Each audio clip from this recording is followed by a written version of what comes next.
Watch this video and learn 7 English questions that I believe every English learner should know. Coming up.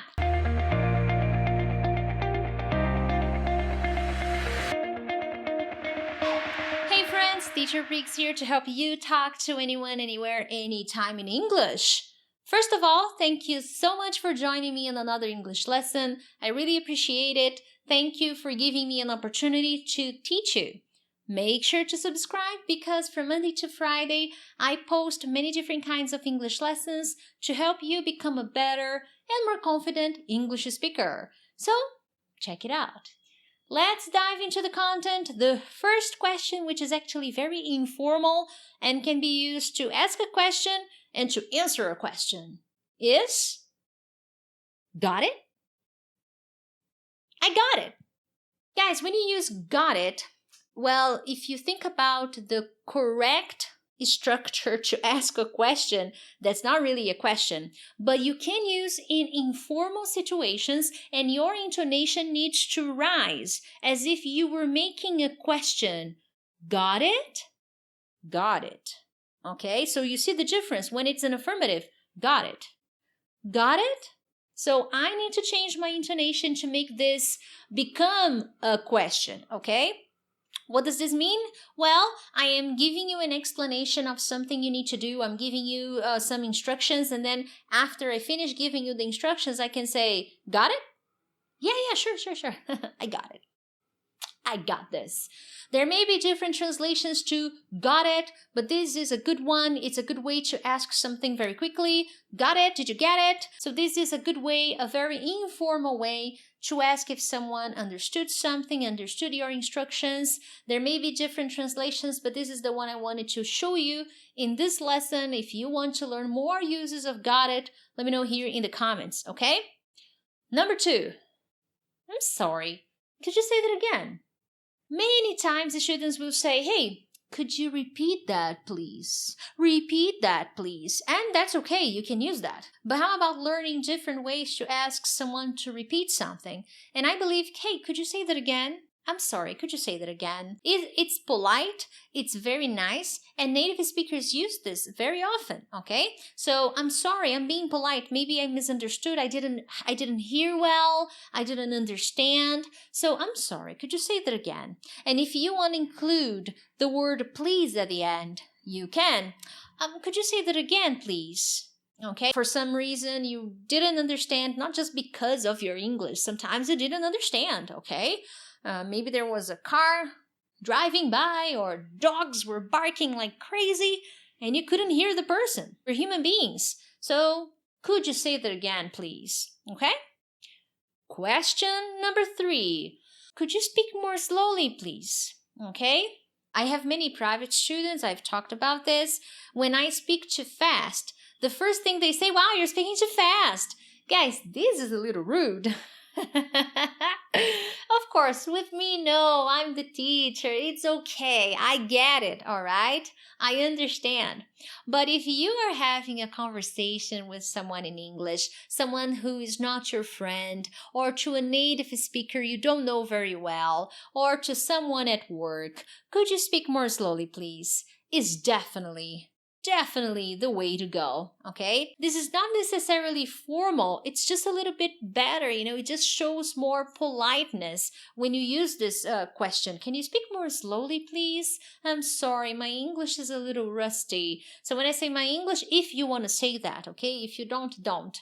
My English is a little rusty. I studied for some time, but it's not on point right now. You don't need to explain yourself for not understanding someone who speaks too fast. But when you do that, you are showing the person you cannot understand them. So making faces, grimacing, not a good idea. Could you speak more slowly, please? Okay? So this is a better way in a conversation, whether it's formal or informal, unless you are very close to the person you're talking to. So my students, for example, feel very comfortable with me. So when I am speaking too fast, they're like, whoa, stop, woman.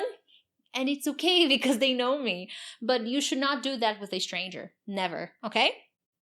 Now, are you enjoying this lesson? So I ask you to support me by hitting the like button and sharing this lesson with your friends, okay? By sharing this lesson, you help the channel grow. You help YouTube understand that this is the kind of lesson that English learners should be watching. Anyway, question number 4.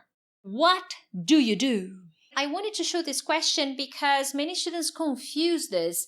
And when I ask you, what do you do? I want to know your profession. Are you a student? Are you not working at the moment? So what do you do? Are you a doctor? Do you work? Are you an entrepreneur? What do you do? Okay. Depending on where you are, I don't know where you're from. Okay.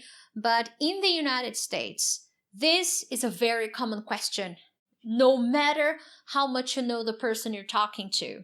In small talk moments, in small talk situations, Native Americans will definitely ask you, hey, what do you do? What do you do for a living? This is a variation. What do you do for a living?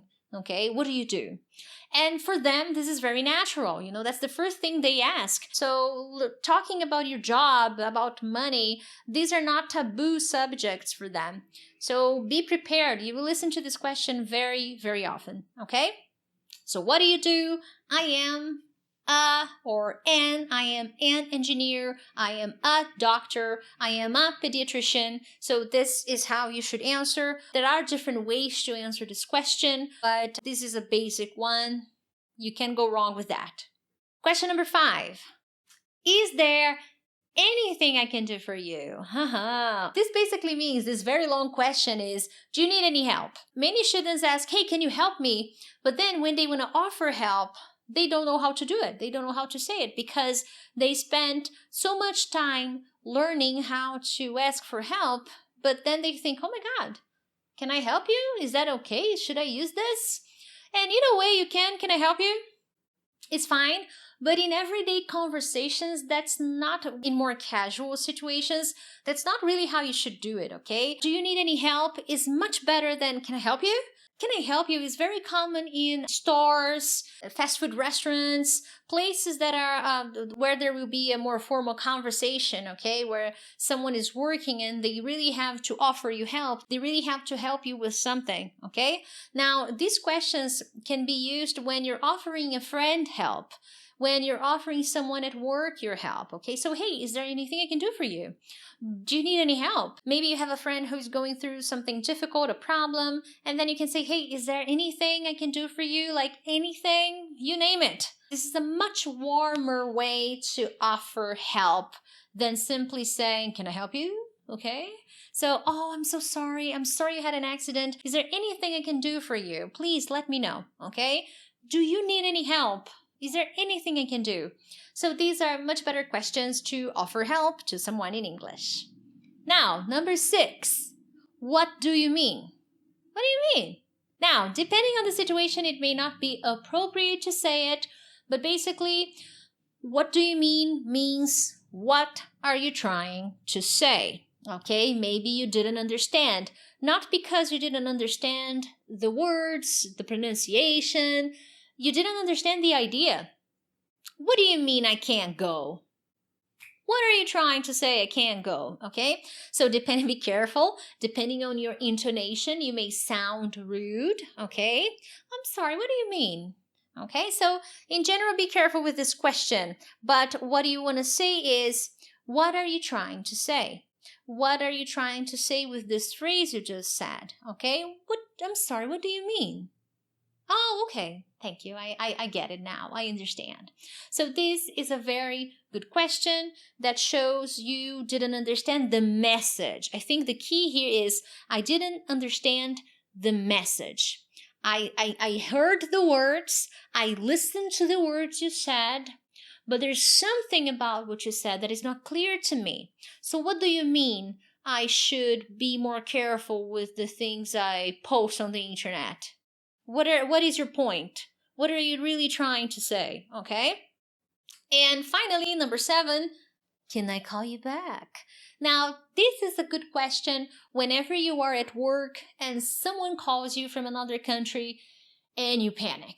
My God, you have no idea what to say. You have no idea what the person is talking about. you are not ready to have that conversation. So you can tell them, hey, I'm sorry, can I call you back? Like in 5 minutes. Sure. Do you have my phone number? Usually, depending on the conversation, the person will give you their phone number. And if you don't have their phone number, you need to ask for their phone number before you hang up, okay?